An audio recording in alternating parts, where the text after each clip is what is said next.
He stood behind the crowd, just watching. Security asked him to move. But as the band began, the tune shifted, not by accident. They were playing his unit's theme. And as he stood tall, back straight, every head turned. Because that wasn't a stranger. That was a legend.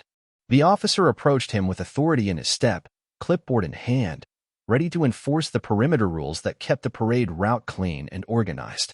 His voice carried the weight of protocol as he gestured toward the rope barriers that separated spectators from participants. But something in the old man's eyes made him pause, not defiance, not anger, just a quiet acceptance mixed with something deeper that the officer couldn't quite place. The marching band struck their first note, brass instruments gleaming in the afternoon sun, and the crowd fell into the familiar rhythm of patriotic celebration. Children waved small flags, veterans in the official viewing section adjusted their caps, and photographers captured moments that would fill tomorrow's newspapers. Yet somehow, in this sea of organized celebration, one figure stood apart, weathered hands clasped behind his back, shoulders carrying invisible weight. Then the music changed. Not the scheduled march, not the planned progression of songs that had been rehearsed for weeks. The conductor's baton moved with sudden purpose, and the melody that filled the air wasn't written in any program. It was older than that, deeper than ceremony, a tune that spoke of brotherhood forged in places where courage wasn't a choice but a necessity. And when that first note rang out, everything stopped. Welcome to Silent Salute. Before we continue this powerful story, tell us in the comments from which city in the world are you watching this video today. And if you think stories like this need to be heard, hit that subscribe button to support the channel. We're growing every day, and I sincerely thank you for being a part of it. The 4th of July parade in Millfield had become something of a tradition that stretched back 3 generations. Main Street transformed into a river of red, white, and blue every year, with vintage cars carrying local politicians, high school marching bands practicing their formations, and veteran organizations proudly displaying their colors. It was the kind of small-town celebration that made people feel connected to something larger than themselves, where neighbors gathered on sidewalks and children collected candy thrown from passing floats. This particular morning had started like any other parade day. The sun climbed steadily over the courthouse dome. Vendors set up their booths selling commemorative T-shirts and funnel cakes, and the local VFW post prepared their modest contingent for the march. Security was lighter than in larger cities, mostly volunteer firefighters and a few off-duty police officers ensuring traffic stayed diverted and the route remained clear for the procession. Among the early arrivals was a man who didn't quite fit the typical parade demographic. He wasn't part of any organized group, wasn't wearing patriotic clothing, and didn't carry the usual accessories of flag-waving celebration. Instead, he stood quietly at the edge of the crowd, hands clasped behind his back in a posture that suggested military bearing, though he wore no uniform or identifying insignia. His face carried the kind of lines that come from years of looking into distances others couldn't see. The parade coordinator had noticed him during the morning setup, noting how he seemed to study the route with unusual attention to detail. When asked if he needed assistance finding his viewing area, the man had simply shaken his head and moved to a position behind the designated spectator zones. He didn't seek conversation with other attendees, didn't claim space at the rope barriers, and didn't appear interested in the vendors or preliminary festivities. As the official start time approached, the crowd began to thicken around the prime viewing locations. Families spread blankets on the grass, veterans in their service caps gathered in the designated honor section, and local officials took their places in the reviewing stand. The man remained where he had positioned himself, visible but separate, present but not participating in the communal excitement that filled the air. Officer Martinez had been working crowd control for 7 years, and he took pride in maintaining order without dampening the celebratory spirit that made these events special. His job was straightforward: keep the route clear, ensure safety protocols were followed, and address any issues before they became problems. When he spotted the solitary figure standing beyond the designated viewing areas, his training kicked in automatically. The approach was routine, polite but firm. Officer Martinez had given this speech dozens of times to well-meaning spectators who simply didn't understand the importance of maintaining clear zones for emergency vehicles and parade participants. He expected the usual response, a brief explanation, perhaps a mild protest, followed by compliance and relocation to an appropriate viewing spot. What he didn't expect was the man's immediate nod of understanding and quiet preparation to leave. There was something about the man's acceptance that gave Martinez pause. Most people argued, asked questions, or at least showed some disappointment at being moved. This man simply acknowledged the request with the kind of resignation that suggested he was accustomed to being asked to step aside, to move along, to make room for others who belonged in spaces he did not. As Martinez prepared to direct him toward the public viewing areas, the morning air filled with the distant sound of approaching drums. The parade was beginning, and protocol demanded that all non-essential personnel clear the route immediately. The man took one last look down the street, where the first elements of the procession were becoming visible, then turned to walk away without complaint or comment. The Millfield High School marching band had been practicing their routine for months. They were the pride of the community, composed of students who balanced academic achievement with musical excellence, led by a director who had transformed the program into something approaching professional quality. Their uniforms were pressed, their instruments polished, and their formation precise as they took their position at the head of the parade. Behind them came the Color Guard, the veteran organizations, the Boy Scout troops, and the various civic groups that formed the backbone of the community's celebration. Each element had its place, its moment to shine, its role in the larger pageant of American patriotism that played out annually on this stretch of small-town asphalt. The crowd responded with appropriate enthusiasm as each group passed. Applause for the high school band, respectful acknowledgement for the veterans, delighted cheers for the youth groups distributing candy to outstretched hands. It was the kind of predictable, comforting rhythm that defined community celebrations, where everyone knew their role and performed it with genuine civic pride. But something unexpected happened as the band reached the midpoint of their route. The drum major's baton went up, the formation shifted slightly, and instead of continuing with their planned medley of patriotic standards, the musicians transitioned into something different. It wasn't on the program, wasn't part of their rehearsed performance, yet every instrument joined in with precision that suggested this was not improvisation but preparation. The melody that now filled the air was older than the other parade music, heavier with meaning that transcended simple celebration. It carried weight in its notes, stories in its rhythm, memories that belonged to people who had earned the right to hear it played. This wasn't entertainment, it was recognition. The man who had been walking away stopped. His shoulders straightened, his steps slowed, and for the first time all morning, he turned back toward the parade with something approaching anticipation. Officer Martinez noticed the change immediately, the sudden stillness, the shift from resignation to attention, the way the man's posture transformed from someone leaving to someone preparing to remain exactly where he stood. The music continued, and with each measure, more people in the crowd began to take notice. Not just of the unexpected song change, but of the man who stood apart from them, no longer trying to blend into the background or find an appropriate viewing spot. He wasn't hiding anymore. He was listening. Frank "Bull" Morrison hadn't planned to attend the parade. In fact, he'd spent most of the morning trying to convince himself that patriotic celebrations were for other people, people who still believed in ceremonies, people who hadn't seen too much, people who could watch a flag pass by without counting the friends who had died beneath it. But something had drawn him out of his trailer on the edge of town. Maybe it was the sound of distant music carrying across the fields. Maybe it was the realization that he hadn't left his property in 6 days. Maybe it was just the stubborn refusal to let another Independence Day pass unmarked. Whatever the reason, he had found himself walking the 2 miles into town, arriving at the parade route with no clear plan beyond standing quietly and remembering. The last 30 years had not been kind to Bull Morrison.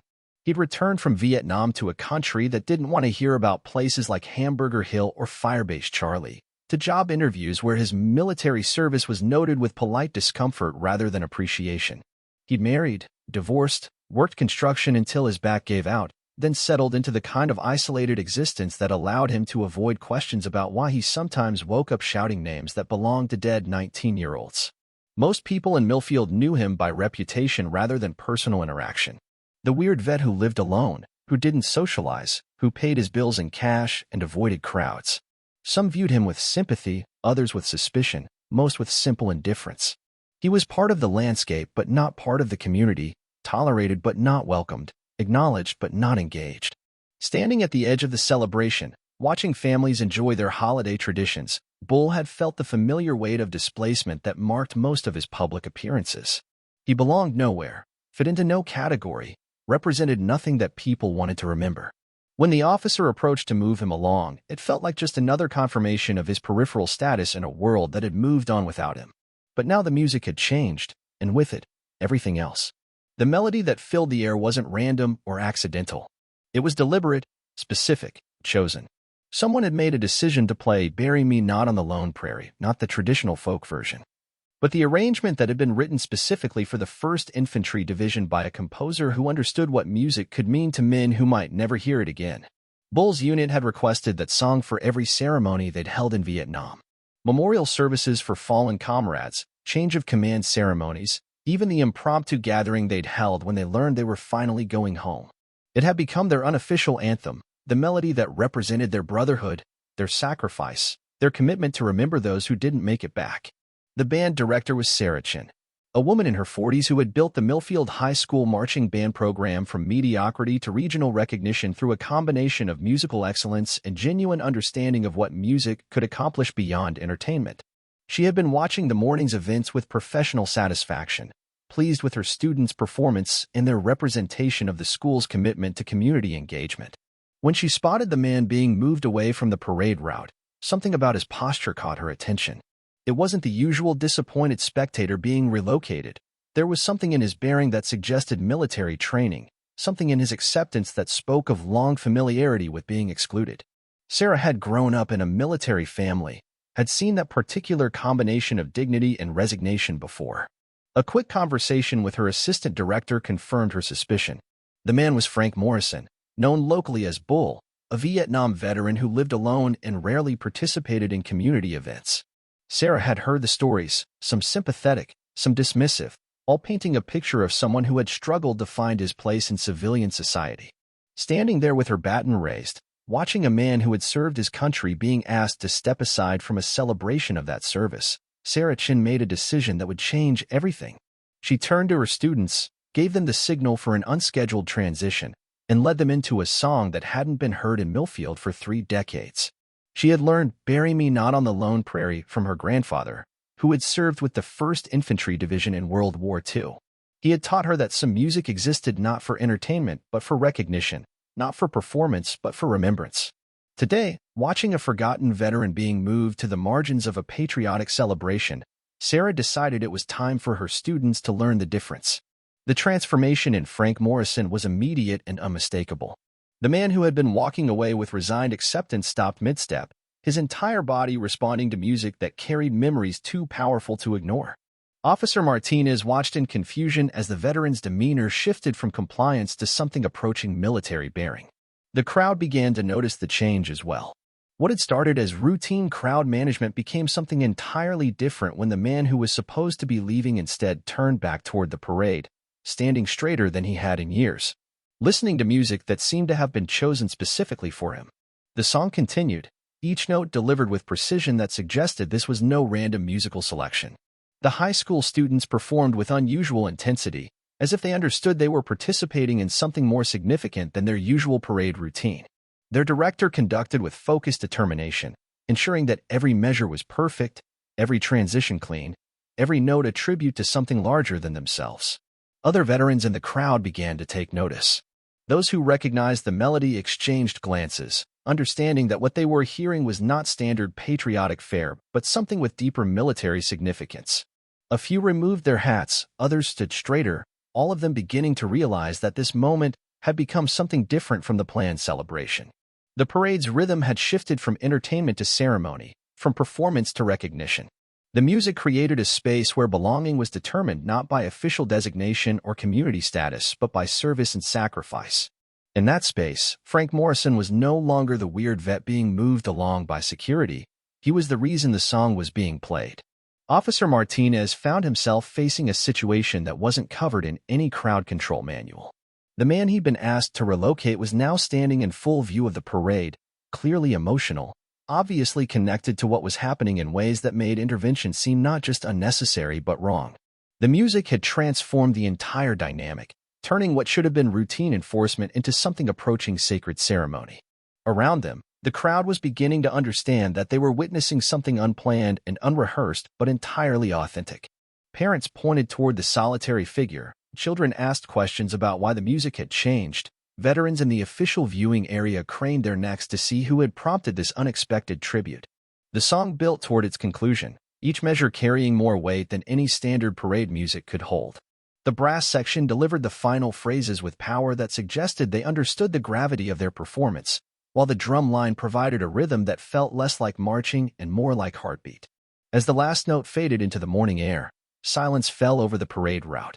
Not the usual brief pause between songs, but the kind of profound quiet that follows moments too significant for immediate reaction.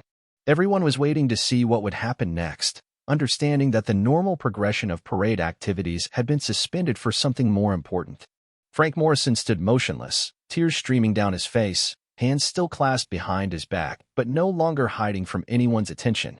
The officer who had approached to move him along now stood beside him, no longer enforcing perimeter security but bearing witness to something that transcended crowd control protocols. The band director lowered her baton slowly, her students maintaining perfect formation while waiting for direction that would somehow acknowledge what they had just accomplished. The rest of the parade had stopped, participants and spectators alike recognizing that normal procedures were inadequate for the moment they were experiencing. Then, from somewhere in the crowd, came the sound of slow, deliberate clapping. Not the enthusiastic applause that usually followed parade performances, but the measured recognition that accompanies truly significant achievements. One person, then another, then entire sections of the crowd joining in acknowledgement of what they had witnessed. The applause continued for long minutes, directed not at the band's musical excellence but at the moment of connection they had created. Frank Morrison remained where he stood, accepting recognition that had been decades in coming, finally allowed to occupy space at an American celebration not as an outsider being managed, but as an honored participant being celebrated. When the clapping finally faded, the band director made another decision that would be remembered long after the parade was forgotten. She turned toward Frank Morrison, raised her baton in salute, and held it there until he acknowledged her tribute with a slight nod that carried the weight of 30 years' worth of unspoken gratitude. Only then did the parade resume, continuing down Main Street with a different energy than before. The music that followed seemed more meaningful, the flags more significant, the entire celebration more connected to the sacrifices that had made it possible. What had started as routine patriotic pageantry had become something approaching genuine patriotic acknowledgement. Frank Morrison remained where he stood throughout the rest of the parade, no longer an outsider being relocated but a central figure whose presence gave meaning to everything that followed. Officer Martinez stayed beside him, having abandoned crowd control duties in favor of showing respect to someone who had earned the right to stand wherever he chose. Other veterans began to approach, men and women who had served in different wars but recognized the significance of what had just occurred. They didn't need introductions or explanations. The music had said everything necessary about who Frank Morrison was and why his presence mattered more than parade perimeters or security protocols.